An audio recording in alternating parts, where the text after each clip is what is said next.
The paddle in her hand was number 81. She had held it level for 40 minutes. And now the whole gallery had turned to look at the woman in the grey wool coat who would not stop raising it. A man in a charcoal suit walked the length of the front row toward her. He did not hurry. He moved the way men move when they have decided the matter is already settled, and all that remains is to inform the loser. He stopped at her chair, leaned down, and spoke just above a whisper so the cameras at the back would not catch it. "Ma'am," he said, "I'm going to need you to lower that." Naomi did not lower it. On the dais, the auctioneer had frozen with his gavel, half raised, the lot still live, the figure on the screen behind him reading $4 million. 300 people held their breath at once. The painting under the lights was small, no larger than a kitchen window. A girl in a blue dress turned away toward a pane of glass. And the man in the pressed charcoal suit put 2 fingers on the back of Naomi's chair and told her, in a voice meant to end her, that she could not afford what she had just bid. Her hands did not shake. That detail mattered, and we will come back to it. Let me take you back, because none of this makes sense yet. To understand what happened in that gallery, you have to understand a kitchen in a rented half of a house 40 years before the auction, where a girl sat at a table with a cracked oilcloth and listened to her grandmother talk about a painting that no longer belonged to the family. The grandmother's name was Cora. She was a laundress for most of her working life and then a school cafeteria cook for the rest of it, and her hands by the end were the colour of riverstone and just as hard. Every Sunday.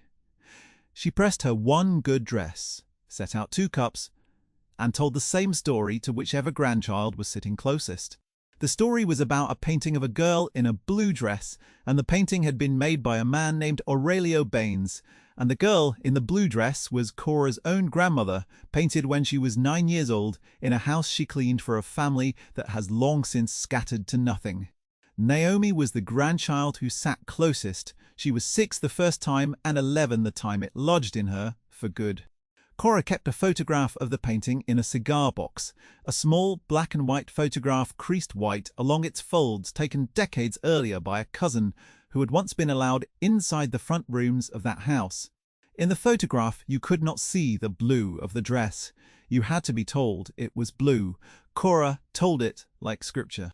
The dress was the blue of cornflowers, she said, and the girl's face was turned to the window because the painter had wanted the light and not the eyes, and that turning away, Cora said, was the cruelest and the truest thing anybody had ever done to her family. They had painted the back of a child's head and called it art and hung it in a parlour she was not allowed to sit in. Here is what you need to understand about Cora. She did not tell the story to make Naomi angry. She told it to make her exact. She would tap the creased photograph with one hard finger and say the painter's full name, Aurelio Baines, and the year, and the size of the canvas in inches, and the name of the family that had owned it. And she made Naomi say it all back until the child could recite it in her sleep. Cora could not read past a 6th grade level. She had memorized every fact about that painting the way a person memorizes the route out of a burning building, in case the day ever came when knowing it mattered. They sold her, Cora said once, and she did not mean the painting. They sold the house and everything in it when the old man died, and she went into a crate, and a crate has no name on it, so you keep the name, you hear me? A thing without a name can be taken. A thing with a name, somebody has to answer for. Naomi remembered the exact afternoon she said it. There was a pot of greens going on the back burner, and the window over the sink had a crack repaired with a strip of clear tape that caught the 4 o'clock light, and Cora's good Sunday dress was on the ironing board because it was Saturday and she pressed it the day before so it would be ready. Cora kept the photograph weighted under a jelly glass while she ironed so the steam would not curl it, and every few passes of the iron she would glance down at it the way other people glance at a clock. The painter's name, the year, the size in inches, the blue of cornflowers. She said it the way you say a thing you are afraid will leave the world if you stop saying it. And the child at the table said it back every time, not because she understood it yet, but because the old woman's voice went flat and serious in a way it never did for anything else, and a child knows the difference between a story told for pleasure and a story told for survival. Naomi heard her. She was the kind of child who heard everything and said almost nothing back, and adults mistook the silence for slowness, and that mistake followed her a long way. She did not grow up to be rich. We need to be honest about that, because the story everyone tells afterward will make it sound like she always had the 4 million in a vault, somewhere, waiting. She did not. She grew up in the same rented half of a house, and she worked. And the work she chose was the strangest possible answer to her grandmother's grief. She became a conservator. She learned to clean paintings. It started with a job mopping floors at a regional museum, 2 towns over, the only work she could find at 19, and it would have ended there for most people. It did not end there for Naomi, because she did the thing she had been trained by Cora to do. She memorized the building. She learned which conservator came in on which days, and she learned that the conservation lab door was propped open in the afternoons because the ventilation was poor, and she learned to be holding a mop near that door at exactly the hour an old man named Edmund leaned over a damaged canvas with a cotton swab and a bottle of something that smelled like. Pears that. Old man is going to matter later. Hold on to him. For 2 years she watched him through a propped door. She asked one question a week, never more. Because she had learned that 1 good question a week made a person curious about you, and 5 questions a day made them tired of you. She asked about solvents. She asked about the difference between a varnish that yellowed and a varnish that bloomed. She asked how you could tell an old repair from original paint, and the old man, whose name was Edmund Voss, set down his swab the day she asked that one and looked at her for a long time. Most people who mop my floor, he said, do not know the word in painting. I'm not most people who mop your floor, she said. He gave her a book that night. It was a heavy thing on the chemistry of pigments, and she read it twice on a folding chair in the break room on her dinner breaks, eating a sandwich she brought from home in wax paper, because the cafeteria prices were not for people who mopped. Then he gave her another. Then he started leaving the lab door open on purpose, and then on a Tuesday she would never forget the weather of. He set a swab and a ruined corner of a practice canvas in front of her and said, "Show me where the original paint stops." She found it in under a minute. He did not say anything for a while. He just looked at her the way Edmund looked at things he had decided were real.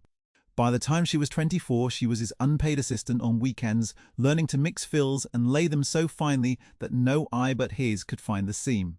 By 27, she had a certificate from a program she had paid for 1 course at a time over 6 years, mopping floors the whole while, and she had learned the hard, separate lesson that the certificate impressed no one who had already decided what a woman, with her hands and her face was for. She never once told anyone at that museum that she was the cafeteria cook's granddaughter who had memorized a painting she had never seen. She had been taught that you hold a name close until the day it matters, and that day was not yet, so she held it. She was good. That is the plain fact of it, and the plainness is the point. She was not a miracle, and she was not a credit to anybody. She was a woman who had spent 10,000 hours learning to read the surface of old paint the way her grandmother had read, the one map that mattered, and she could stand in front of a canvas and tell you in 90 seconds where it had been repaired, where it had been lied about, and where it had been loved. That skill is rarer than money. Money you can borrow. The eye you cannot. She opened her own small studio when she was 34. 1 room above a hardware store, a north-facing window for the honest light, a work table her cousin built, and a brass loop on a worn green cord that Edmund Voss gave her the day she left the museum to go out on her own. The loop was the symbolic weight she carried after that, and you will see it again in the gallery, so notice it now. A small folding magnifier, brass-cornered, the green cord frayed where her thumb had worried it for years. She wore it the way other people wear a cross. The studio did well, slowly, the only way honest things do well. She cleaned paintings for small museums that could not afford the famous labs. She cleaned a water-damaged altarpiece for a church that paid her in installments in a casserole every Friday for a month. She built a name in a small world, and the name she built was a quiet one, and quiet names do not make $4 million. So, how did she get the money? We are coming to that. And it is not the part of the story anyone expects, because it is not luck. 11 years before the auction, a dying collector in another state hired her to clean a wall of paintings nobody had looked at closely in 50 years. He was selling the estate to pay for his care, and he wanted the works cleaned so they would show better. Naomi spent 4 months in that cold house, and on a wall in a back hallway behind a coat of grime so thick it read as a brown rectangle, she found a signature under her loupe that did not belong to the minor painter listed on the back. She did not say anything to the collector that first day. She went home, opened her books, and worked for 2 weeks at her own table on her own time until she was sure. Then she told him. The painting he thought was worth nothing was worth a great deal, and an honest conservator could have cleaned it, kept her mouth shut, and bought it from him for a song. She did not. She drove back out to the cold house on a grey morning, sat across from the old collector in his sick room, with the painting propped on a chair between them, and told him plainly what was under the grime and whose signature it really carried. She watched his face do the arithmetic. She told him to send it to auction with the right name on it, and she told him which house and which specialist, and she did not ask for a finder's fee, because a finder's fee is what you take when you have decided your honesty has a discount rate. When it sold for a sum that changed his last year of life, he wrote her into his will out of gratitude, and she did not learn of it until his lawyer called her 8 months after the funeral. That plus 18 years of careful living in one rented room and one more quiet discovery, like it on another wall in another forgotten house, is where the money came from. She earned it with the same eye Cora had built into her at a kitchen table, not luck. The opposite of luck, the slow compounding of a skill no one could take back once she had it. Which brings us to the catalogue. It arrived on an ordinary Tuesday, a thick, glossy book from one of the great auction houses, the kind they send to anyone who has ever spent real money in their rooms. Naomi did not buy at the great houses. She bid by phone sometimes for clients, small lots, and she had a paddle history there, which is the only reason the catalogue came at all. She almost set it on the pile of catalogues she never opened. Something stopped her. She would say later she did not know what, but she did know. After 40 years, you know the shape of a thing before you can name it, she opened the catalogue to lot 41, and there was a girl in a blue dress turned away toward a window, painted by Aurelio Baines, the size in inches printed right there beside it, the size she could recite in her sleep. Naomi sat down on the floor of her studio with the catalogue in her lap, and for a long moment she did not breathe at all. The girl in the blue dress was Cora's grandmother. The provenance line in the catalogue began with the name of the family that had owned the house and skipped 60 years and ended with a private European collection, and not one word of it mentioned a child who was painted from behind because they did not want her eyes. The estimate was $3 million to $4 million. Cora had been dead for 9 years. She never saw the catalogue. She never knew the painting had surfaced. She had built Naomi for exactly this, fact by fact, at a cracked oilcloth table, and Naomi understood as she sat on that floor that the burning building her grandmother had spent her whole life memorizing the route out of was this one, this room, this lot, this day that was finally coming. She did the math that night. The math was tight, but the math was possible. She would have to sell the building her studio was in, which she had bought 8 years earlier. She would have to drain almost everything. $4 million was the top of the estimate, and she set her own ceiling at exactly $4 million, not a dollar more, because what could be named could be redeemed, and what could be redeemed had a price, and she would pay the price and not be robbed past it. Then she called the auction house to register for live bidding in the room, in person, because she would not buy her great-great-grandmother over a telephone. That is where a man named Marcus Thorne first looked at her too long. He was the director of client relations, and his job was to decide who got a paddle and who got a polite letter. He was somewhere near 50, lean and pressed, the kind of man whose suits cost more than most people's cars and who had learned to wear authority like cologne. When Naomi came in to register 2 days before the sale, in her good grey wool coat that was 8 years old and well kept, carrying a folder of bank documents, Marcus Thorne looked at her for slightly too long and then smiled the smile that does not reach the eyes.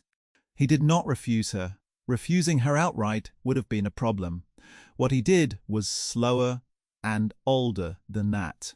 He told her the lot she was interested in carried a significant estimate, and that the house liked to confirm that bidders at that level were, as he put it, appropriately positioned. He asked for documentation most bidders are never asked for. She gave it to him without a word, the bank letter confirming funds, the account verification, all of it. And he held each page a beat too long, and then he told her the house would need to place a hold on her credit before sale day, a substantial hold, as a condition of issuing a paddle for a lot of this magnitude. It was not policy. Naomi knew it was not policy because she had registered other people's bids in that very building over the phone, and she had read the house's own terms more carefully than the man reciting them at her, and nowhere did the terms require a living person standing in the room to pre-fund a hold larger than the deposit on a house. It was a wall, built one brick at a time in real time, while he watched her face for the place where she would crack and leave. He laid the bricks pleasantly. That was the craft of it. He never raised his voice, and he never said a word she could repeat to a manager and have it sound like anything but caution, and that deniability was the mortar. People like Naomi were supposed to feel the wall without being able to point at it, and then quietly excuse themselves, so that no one had to be the villain. That was the whole design of the wall. She did not crack, she authorized the hold.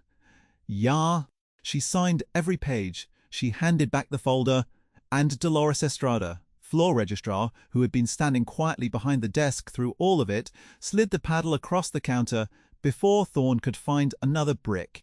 Paddle 81.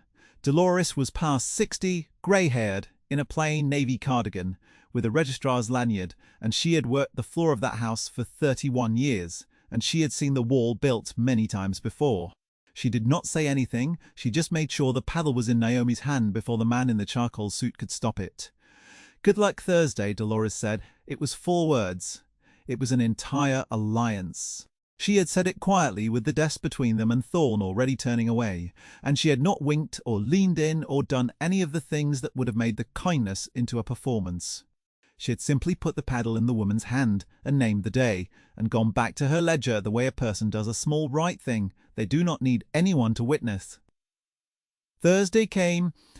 Naomi arrived early in the same coat, the brass loop on its frayed green cord tucked inside her collar against her chest, where she always carried it, and she took a seat on the aisle of the 3rd row, paddle 81 in her lap, and she watched the room fill with the kind of money that does not need to prove itself, because it has never once been asked to.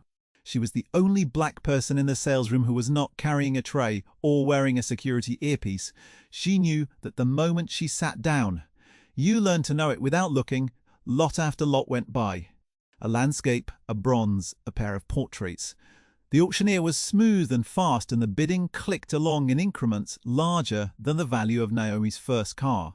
She did not move. She was waiting for 41, and as the numbers climbed toward it, she felt Cora's hard finger tapping the creased photograph in her memory, saying the name, saying the size, saying, "Keep the name." Then the screen changed, and the small painted child turned a face away from 300 strangers, and the auctioneer said the lot number and the artist's name, and the bidding opened at $2 million. It moved fast at first. A phone bidder, a man in the 2nd row, a woman near the windows. 2 million, 2.5, 3. The increments came down like the auctioneer was dealing cards, and along the side wall a row of house staff held telephones to their ears and murmured numbers to buyers who would never set foot in the room.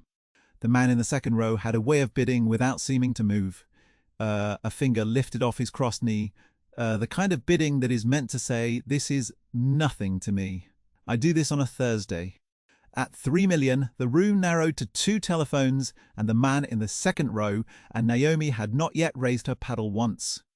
She was watching the geography of the bidding the way she watched the surface of a painting, learning where the real strength was and where the bluff was. And at 3.5 million, the phones dropped out, and the man in the 2nd row sat back with the small, satisfied settle of a person who believes the thing is his. Naomi raised paddle 81 for the first time. 3,600,000, the auctioneer's eyes found her, and so did the room's. The man in the second row turned around. He was younger than Thorn, smooth in a different way, and he looked at the woman in the grey coat, the way you look at a typo. He bid again, 3,000,007. Naomi raised her paddle. 3,000,008. He bid, 3,000,009. And then, without hurry, Naomi raised paddle 81 one more time, and the screen behind the auctioneer rolled over to $4 million, and the man in the second row did not bid again, and the auctioneer raised his gavel, and that is the moment Marcus Thorn came up the side of the room. He had been watching from the wall. He had seen the woman he had tried to keep out of the room win the most valuable lot of the night, and somewhere in him a calculation ran that we are not permitted to see inside of, because we only ever see what Thorn did, never what he felt. What he did was walk to the dais and murmur to the auctioneer, and the gavel did not fall. The figure on the screen held at 4 million. The room, which had been about to exhale, held its breath instead. Then Thorn came down the steps and walked the length of the front row to Naomi's chair and put 2 fingers on the back of it and told her she needed to lower her paddle. "There's a question about your registration," he said, low. "We're going to set this lot aside and reopen it. I'll need you to step out with me. This is the part of the story I want you to slow down inside of, because everything Cora built was built for this exact 30 seconds. Naomi did not raise her voice. She did not argue. She had been taught at a cracked oilcloth table that what carries a name has to be answered for, and that the answer is not made of volume. She reached 2 fingers into the collar of her grey wool coat and drew out the brass loop on its frayed green cord, and she set it on her own knee where Thorn could see it. And then she spoke, just loud enough for the front 3 rows and the microphone the auctioneer had not switched off. "My registration cleared your hold 2 days ago," she said. "You placed it yourself. If there is a question, it is not about my money. So let us be precise about what the question actually is." Thorn's jaw moved. He said the House reserved the right to verify funds before any hammer of this size, and that the card on file would need to clear the full amount before the lot could be awarded, and he said it as though it were a door closing because, in his experience, it always had been. Demand the full 4 million on the spot, in the room, in front of everyone, and the woman in the 8-year-old coat would have to admit she could not produce it, and the lot would quietly reopen, and the man in the second row would buy his typo, and everyone could go back to believing what they had walked in believing. "Then clear it," Naomi said. The room did not understand yet. Thorn did not understand yet. He had built the wall so many times that he had forgotten walls only work on people who do not have the 4 million. He gestured half a sneer in it to Dolores at the back, as if to say, "Bring the terminal and let us watch this end." And Dolores Estrada, who had slid a paddle across a counter 2 days before and said good luck in 4 words, walked the card reader down the aisle herself, and she did not hand it to Thorn. She handed it to Naomi. Naomi took the black card out of the inner pocket of her coat. She had carried it against her chest, beside the loop, all night. She set it to the reader, and she entered the figure $4 million. The exact ceiling she had set on the floor of her studio the night the catalogue came, not $1 more. And she pressed the key.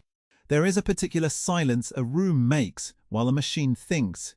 It is not the silence of suspense, which has a forward lean to it. It is the silence of a room rearranging what it believes. 300 people watched a small screen they could not see, and Marcus Thorn watched it too, and his face was the only thing in the room that moved, a slow tightening around the mouth as the seconds went by, and the woman in the grey coat did not flinch. Naomi did not watch the screen at all. She watched the painted child on the wall, turned away toward her window, and she said the painter's name to herself once, silently, the way Cora had taught her, the year and the size in inches, following it like a prayer she had worn smooth. 5 seconds. 8. The reader beeped. Approved. $4 million cleared in a sales room that had spent the last 40 minutes deciding, without saying so, that the woman holding paddle 81 could not afford the chair she was sitting in. The little screen turned green. Dolores read it first, and something moved across her face that she had held back for 31 years on that floor. And she pressed her lips together and looked at the carpet so the room would not see her eyes go bright. And still it was not finished, because a cleared card buys a painting, but it does not answer the thing Cora spent her life answering. That answer needed one more voice, and it was not Naomi's, and that is exactly how it had to be. From the side of the room where the house's specialist sat behind a low rope, an old man rose to his feet. He was past 70 now, stooped, his hands spotted, and he crossed to the dais slowly, because crossing it quickly was no longer available to him. His name was Edmund Voss. He had been the senior specialist of that auction house for the last 19 years, brought in for his eye, the same eye that had once watched a young woman ask him one good question a week through a propped door. He had not known when the catalogue went to print who Paddle 81 was. He knew now. He had been watching her bid for 10 minutes with his hand pressed flat against his own chest. He took the auctioneer's microphone and he did not look at Thorne at all. "I want to say something for the record of this sale," Edmund said, and his voice was thin, but it carried. "I trained the bidder in lot 41. She is the finest conservator I have ever taught, and I have taught at 3 institutions. I would have trusted her with this canvas before I trusted it to any lab in this city." He paused, and his old hand shook on the microphone, and he steadied it. "And there is a matter of provenance the catalogue did not have, which he brought to my attention this week, which I have spent 3 days verifying with the house's own records, and which I am satisfied is true."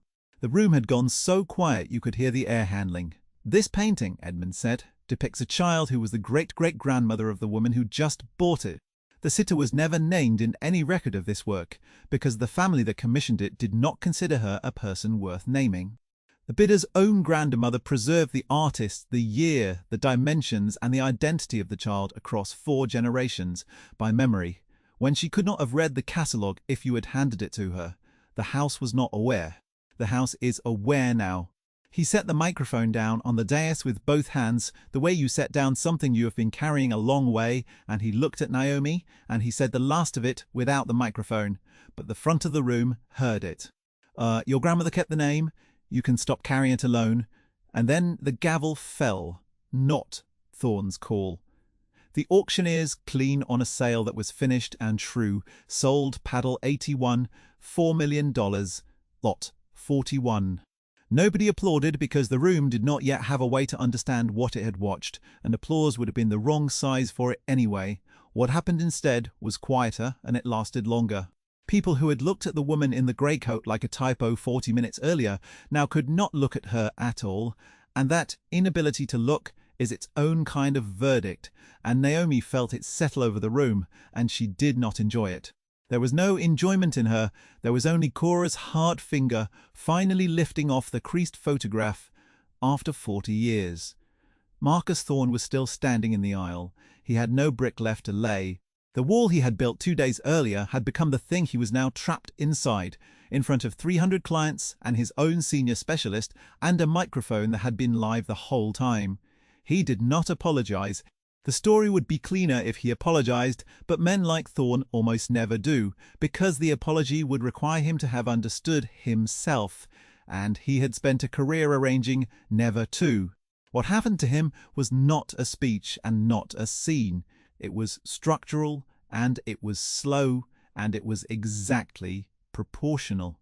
Within a month, the recording of the sale had moved through the house quietly, the way everything moves through houses like that, and the principals who actually owned the firm did the arithmetic that Thorne had failed to do. A director of client relations whose entire function was to make wealthy buyers feel welcome had, on a live microphone, tried to throw the highest bidder of the season out of the room because of the colour of her skin and the age of her coat. He was not fired in a blaze, he was simply not renewed. His accounts were reassigned. His name came off the door of his office. The most invisible thing in the world is a man who used to decide who was visible, and that is what he became. Naomi did not watch it happen and did not ask after it. She had what she came for. There is a last room to take you into, and it is not the sales room. 6 weeks after the auction, the painting came to her studio, above the hardware store, crated and insured, and finally, after 60 years in the dark of other people's walls, going home to the only family that had ever known the sitter's name, Naomi cleared her work table. She put on cotton gloves. And she did the thing she had spent her whole life learning to do, the thing money cannot do and the eye must, which was to lean over the surface under the honest north light with the brass loop Edmund had given her, and read it. She found under the loop what she had half expected and wholly dreaded. There was old overpaint along the lower left, a careless restoration from decades back, and it had crept up over the hem of the blue dress and dulled it. Somebody somewhere in those 60 years had cleaned the painting badly and flattened the very blue that Cora had described as cornflowers, the blue that the black and white photograph in the cigar box could never show. The true colour was still under there. It had been waiting under a stranger's bad varnish the whole time, exactly the way the child's name had been waiting under a stranger's silence. Naomi worked on that painting for 5 months. She did not rush it, and she would not have rushed it for anyone, because the only way to undo a bad cleaning is slower than the bad cleaning ever was.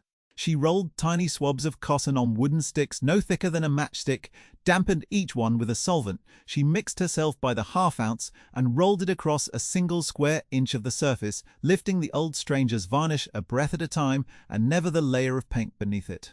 Some days she worked an area the size of a postage stamp and called it a good day. She kept the brass loop pressed to her eye for so many hours that it left a faint ring on her cheekbone. She stopped bothering to rub away. The cornflower blue came up out of the brown the way a held breath is finally let go. Not all at once, in patches, a thread of the true colour here and a thread there, until the hem of the dress was a colour again instead of a memory of one. One afternoon in the 5th month, she lifted the last of the grime from the girl's painted shoulder, set her swab down on the rim of the dish, and sat back on her stool in the north light, and understood, without any ceremony at all, that the work was done. She did not hang the painting in a museum. She had thought she might. Instead, she hung it in the rented half of a house where Cora had pressed her one good dress every Sunday, which Naomi still kept, on the wall above the kitchen table with the cracked oilcloth, in the warm directional light of the one window, where a laundress and a cafeteria cook had told the child the route out of a burning building, fact by fact, year after year, so that one day the child could walk back in and carry everybody out. The girl in the blue dress still faces the window. The painter turned her away, and no conservator can turn her back, and Naomi would not if she could, because the turning away is the true thing and the cruel thing both, and you do not erase the truth to make a picture kinder. The dress, though, is cornflower again, and the cigar box with the creased photograph sits on the table beneath it. Now open, the way a thing sits when it no longer has to be hidden. I want to tell you what I think the 4 million was for. Since the number is in every version of this story, people will tell, and most of them will get it wrong. They will say a black woman bought a $4 million painting and surprised a room full of people who underestimated her, and that is true, and it is the smallest part of what happened. The money was never the point. The money was the price of the name. A thing without a name can be taken, and for 60 years, a child in a blue dress hung on strangers' walls as an object, because nobody had to answer for her. Naomi paid $4 million to make somebody answer. And here is the part I would ask you to carry out of this with you, the way Naomi carried the loop against her chest. Somewhere in your own family, there is a name like that. A person who was good at something nobody asked them to be good at, who built something patient and enormous in total silence, who memorized the one thing that could not be allowed to leave the world and handed it to you at a kitchen table and trusted you to remember. You may not have a painting to buy back. Most of us do not. What you have is the name. Say it out loud sometime, to whoever is sitting closest, the way it was said to you. Keep it exact. That is the whole inheritance, and it is the one part of an estate that no auction can sell out from under you, and no clerk can flag as fraudulent, because it was never theirs to hold in the first place. Cora would have stood at the back of that sales room in her one good dress and watched a cornflower blue come up under her granddaughter's loop, and she would not have cheered, because that was not her way. She would have pressed her hard hands flat against her chest, the way Edmund Voss did, the way Dolores Estrada did, and she would have looked at her own grandmother as a child of 9, finally home above the kitchen table, and she would have said the only thing that ever needed saying, which was the name. Just the name, and then she would have made Naomi say it back.